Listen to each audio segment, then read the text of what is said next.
தேவி நீயும் இல்லாமல் ஆவி இங்கு வாழாது.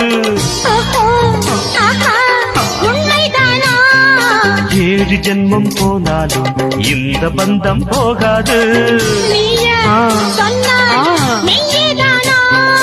உன்னை என்று வேறு பெண்ணை உள்ளம் தேடாது.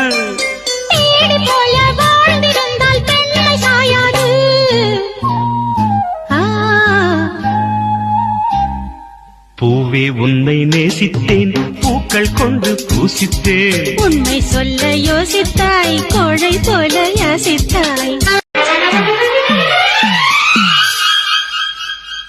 தேவி நீயும் இல்லாமல் ஆவி இங்கு வாழாது. உண்மைதானா? 7 ஜென்மம் போனாலும் இந்த பந்தம்